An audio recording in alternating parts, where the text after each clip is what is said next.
Everyone, this is Rekha Kushwaha and welcome to Info Teaching. हाजिर हूँ आप सभी के सामने बहुत अमेजिंग आज की क्लास के साथ। और हमारी हिंदी लिटरेचर, हिंदी साहित्य की क्लासेस कंटिन्यू चल रही हैं, जिसमें आज हम एक नए टॉपिक के साथ आए हैं, जिसमें हम डिस्कस करेंगे छंद के बारे में। छंद क्या है, छंद के प्रकार, छंद का महत्व, छंद के उदाहरण या छंद के अन्य भेद, और सबसे मोस्ट इम्पोर्टेंट कि आप लोगों के सामने कौन कौन से इंपॉर्टेंट क्वेश्चंस हैं जो पूछे जाते हैं सबसे ज्यादा। और आखिरकार अगर एक चीज और मैं यहाँ पर थोड़ा सा और इलेबोरेट करूं और थोड़ा अच्छे से बताऊं कि भाई किसी भी टीचिंग एग्जाम में कम से कम नहीं तो 3 से 4 नंबर का ये जो टॉपिक है वो कहीं ना कहीं आता ही है। और सबसे ज्यादा इसकी जो मतलब कि एक तरीके से मान्यता है, सबसे ज्यादा जो आता है ये टॉपिक, ये नेट एग्जाम में आता है। तो आप लोग अगर 10 मार्क्स चाहते हैं प्रॉपर तरीके से लेना, 10, 15, तो आराम से इस टॉपिक को अच्छे से समझिए, क्योंकि रटने वाली चीज नहीं है। छंद जब तक आप लोग सेल्फ नहीं समझेंगे तब तक आप लोगों को ये टॉपिक नहीं आएगा। तो स्टार्ट करेंगे। छंद क्या है? सबसे पहले तो छंद होता क्या है। लास्ट क्लास में मैंने आप लोगों को रस के बारे में बताया था कि रस क्या होता है, ठीक है। तो ऑलरेडी मैं 4 टॉपिक लेकर आ चुकी हूँ, हिंदी लिटरेचर, साहित्य से रिलेटेड, सिलेबस से रिलेटेड।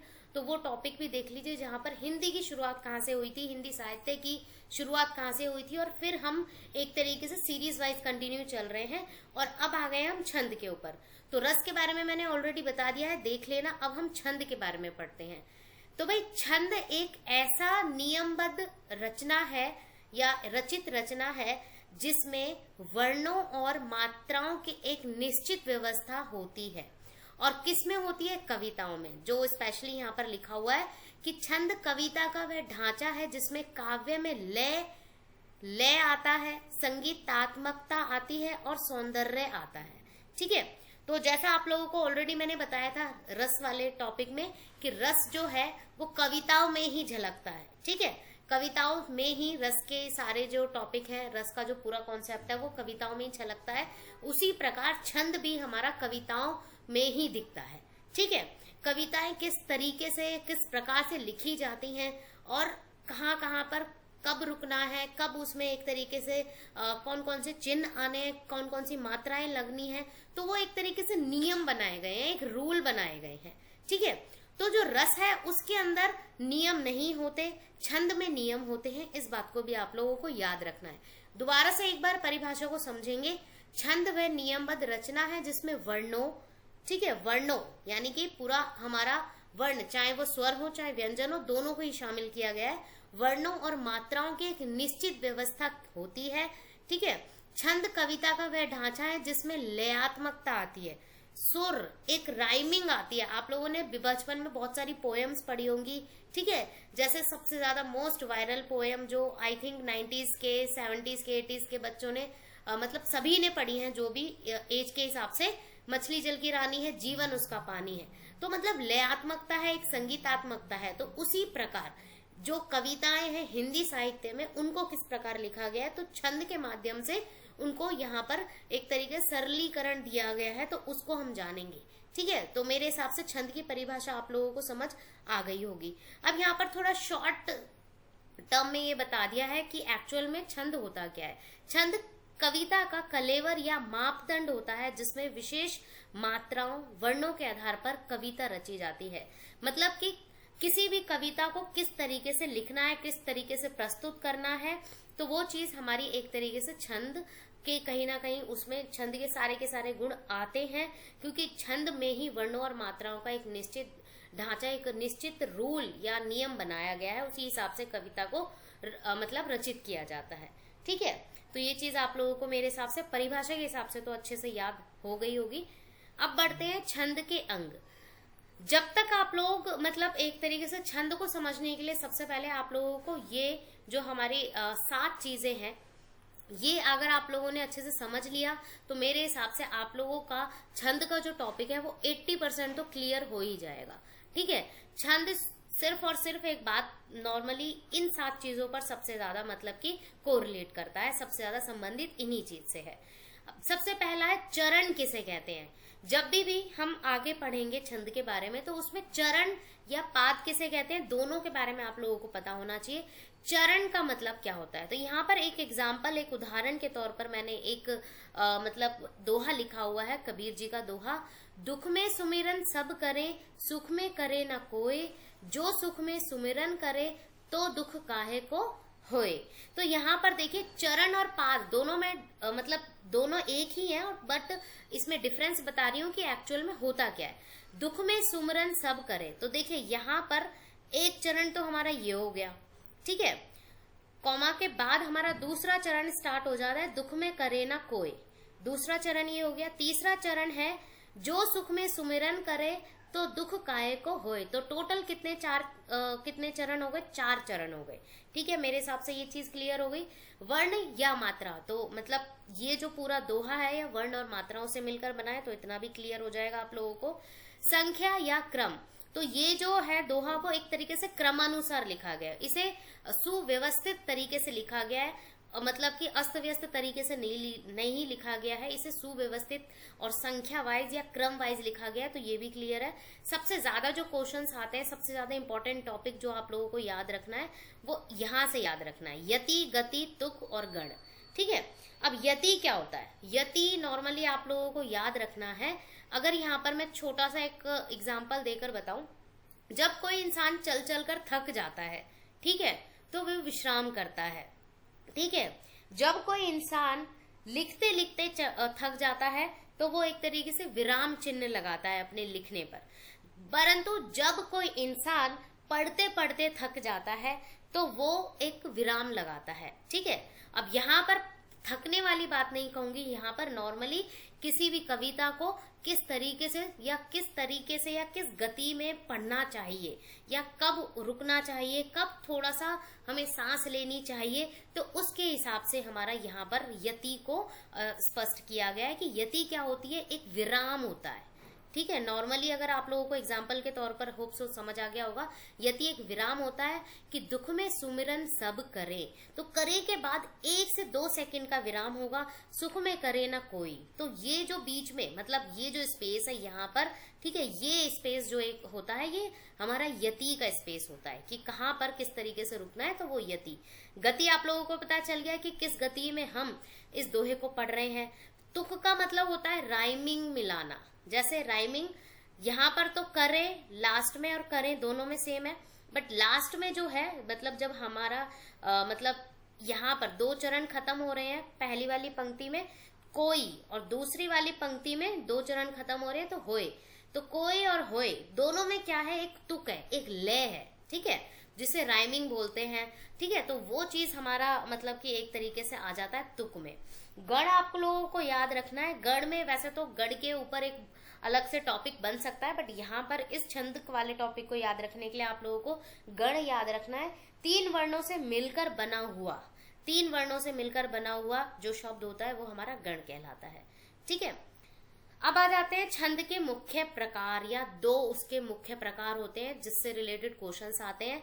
सबसे पहला है हमारा वर्ण वृत्त छंद। वर्ण वृत्त छंद यानी कि वर्णों से मिलकर बना हुआ या वर्णों की गिनती।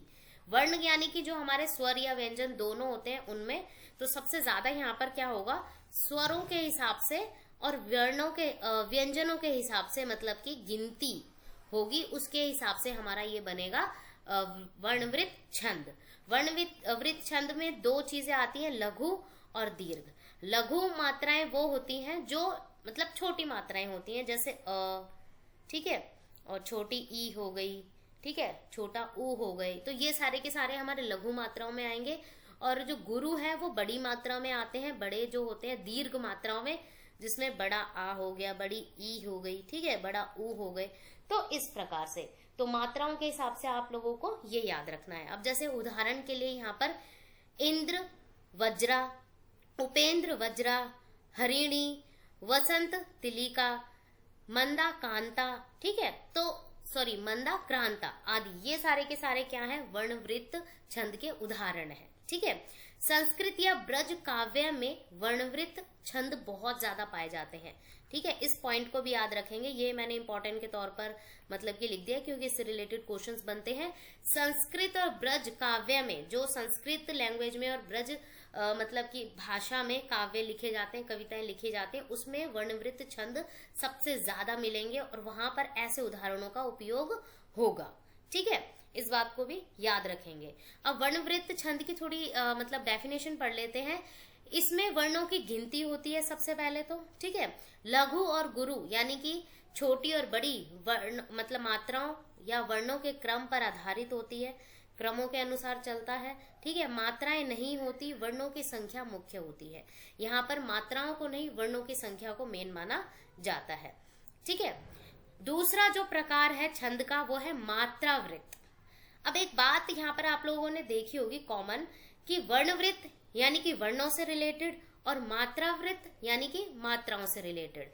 तो मात्रावृत्त छंद में क्या आता है कि इसमें मात्राओं की गिनती होती है और वर्णवृत्त में वर्णों की गिनती होती है। जैसे लघु वर्ण में एक मात्रा आएगी, ठीक है, और गुरु वर्ण में दो मात्राएं आएंगी। मतलब एक तरीके से अगर मैं बात करूं, जैसे आप लोगों ने बहुत सारी एग्जाम्पल के हिसाब से देखे होंगे, छोटा कोई सा भी उदाहरण ले लो, लघु मतलब कि जो छोटी मात्रा है जैसे अ, ठीक है, ये ई, तो ये हमारी मतलब कि मात्राएं, इनमें क्या होता है कि मात्रा लगती तो है इसमें, सॉरी मात्रा नहीं लगती है इसमें, एक तरीके से एक मात्रा के अंतर्गत ही आएंगे ये, पर जो गुरु वर्ण होते हैं उसमें दो मात्रा, जैसे आ, ठीक है, तो ये दो मात्राओं के अंतर्गत।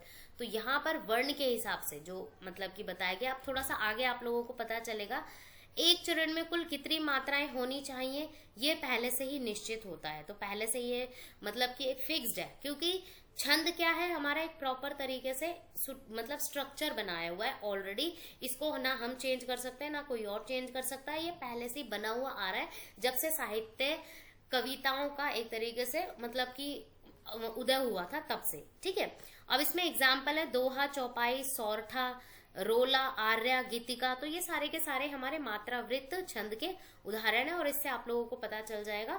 बट आप लोगों को बीच में मैं यहाँ पर बताऊंगी कि आप लोगों को ज्वाइन करना है ग्रुप, ताकि current affairs, quiz, job notification and सारी की सारी चीजें आप लोगों को मिल जाए, और साथ के साथ व्हाट्सएप चैनल पर भी जुड़ जाएं जो हमारा सिर्फ और सिर्फ हिंदी लिटरेचर को कवर करता है, ठीक है।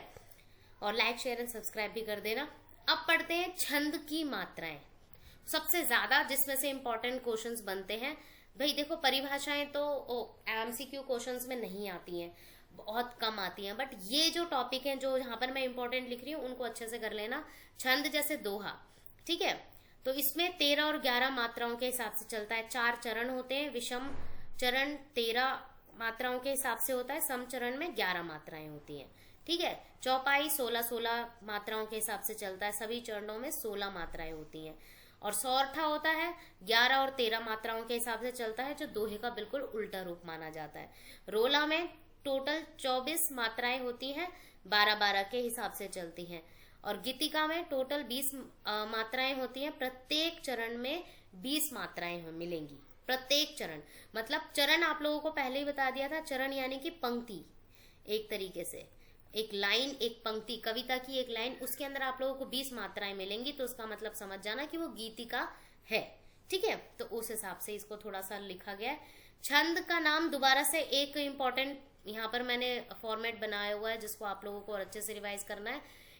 ये तो आप लोगों को याद ही करना पड़ेगा, इसको कोई मतलब ट्रिक व्रिक नहीं है कि किसमें कितनी मात्राएं होती हैं, ये तो आप लोगों को अच्छे से याद करना पड़ेगा।